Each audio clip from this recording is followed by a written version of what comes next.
the biggest challenge for parents of this generation is going to be technology. And I think that we don't know what we don't know. I saw a video on TikTok of this woman who has a 4-year-old now, and she was saying that she's now regretting giving her kid an iPad when he was a baby, because now when she takes the iPad away, the kid goes bananas. And I've been thinking more about my son and technology and how I am modeling for him the use of technology. Like right now, he's 6 months old and he's already grasping for my phone whenever it's around, which honestly concerns me because I've been trying to not have him on screens, but clearly subconsciously I'm doing something wrong. I've been thinking a lot about like when we let him watch TV, which honestly is only when there's a football game on. I'm now thinking maybe we don't even let him watch football with his dad because I just don't like the idea of him looking at a screen. The second thing is I'm now thinking about not just him seeing a screen, but him watching me watch a screen. Because if he's around and I'm like scrolling on my phone, I'm sure, despite my best intentions, I'm gonna have dead face, so I'm not gonna be engaging with him. I'm gonna be like this on my phone. And for a child, that must be such a weird experience to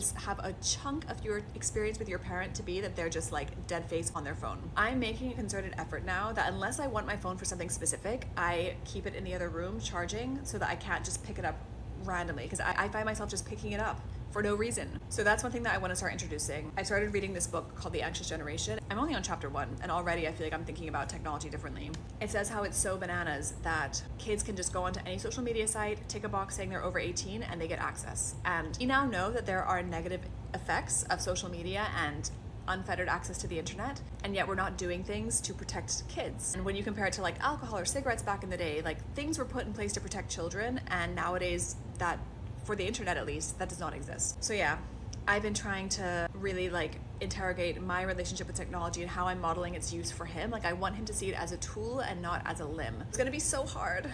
I'm at the beginning of this journey, but I'm really hoping that I can find a way to have a healthier relationship with technology for my son and hopefully keep him away from technology and screens as much as possible. Like when you read the comment section of that video of the mom with the 4-year-old, the number of teachers who commented saying that as a teacher they could immediately spot iPad kids versus non-iPad kids. I'm also mindful that I'm very lucky that I'm a stay-at-home mom.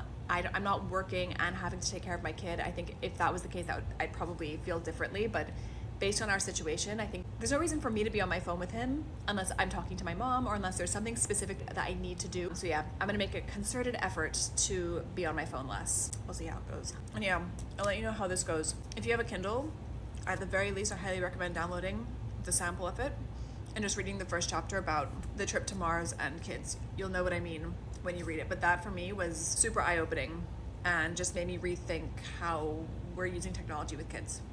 But yeah, we'd love to know what you think. Let me know.